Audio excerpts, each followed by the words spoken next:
रोजगार निर्मितीसाठी जानेवारी महिन्यात मुख्यमंत्री देवेंद्र फडणवीस यांनी दावोस येथे ज्या विराज प्रोफाइल कंपनी सोबत MOU केला त्याच कंपनी विरोधात पालघरमध्ये स्थानिकांसह सर्व पक्षीयांनी एल्गार पुकारला आहे।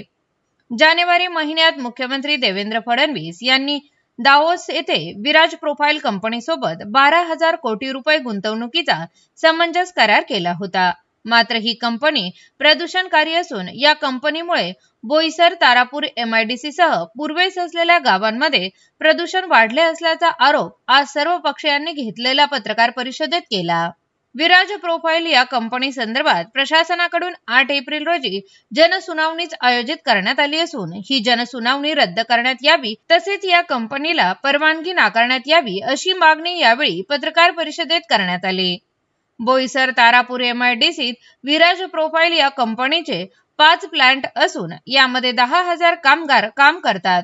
मात्र त्यापैकी 9,500 पेक्षा अधिक कामगार हे परराज्यामधील असल्याने विराज प्रोफाइल कंपनी स्थानिकांना रोजगार देते अशी सरकारची दिशाभूल करून हा समंजस करार करण्यात आल्याचा आरोप देखील यावेळी पत्रकार परिषदेत करण्यात आला।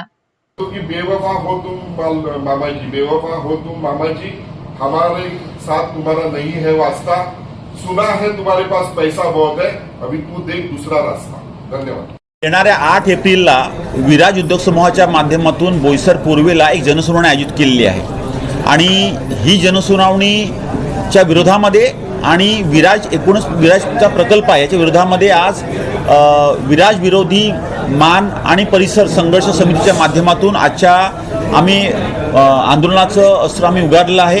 याचं कारण हेच आहे कारण विराज उद्योग समूहाने गेल्या अनेक दशकांपासून या तारापूर औद्योगिक वसाहतीमध्ये प्रदूषणाच्या माध्यमातून लोकांचं जीवन हे पूर्णपणे जीवन असह्य केलेलं आहे। आता लक्षात घ्या, मान ग्रामपंचायतीने सुद्धा माननीय कलेक्टरांना पत्रव्यवहार केलाय, त्याचबरोबर बहुजन विकास आघाडीने पत्रव्यवहार केलेला आहे, मनसे, त्याचबरोबर आम्ही अख्ख्या कमिटीने पत्रव्यवहार हा कलेक्टरांबरोबर केलेला आहे। आणि यामध्ये सर्वात महत्त्वाचं हेच आहे की ती जनसुनावणी ज्या ठिकाणी होते ती जागा आणि ती तारीख हे रद्द करावं आणि त्या संदर्भात एक मोठा मोर्चा हा शनिवारी आपल्या इकडे सर्वजण आजूबाजूच्या आम्ही परिसर, मी बाजूच्याच गावात राहतो आणि अत्यंत निसर्ग संपन्न असं गाव आहे। आमच्याकडे जे पाणी येतं, ज्यांनी शेती होते त्या पाण्यावर पण विराजनी घाला घातलाय। त्यामुळे ही फक्त एका गावाची लढाई नसून ही आजूबाजूच्या परिसराची लढाई आहे, ही आमच्या निसर्गाची लढाई आहे, ही आमच्या पर्यावरणाची लढाई आहे, ही आमच्या अस्तित्वाची लढाई आहे आणि ही आमच्या स्थानिकाची लढाई आहे।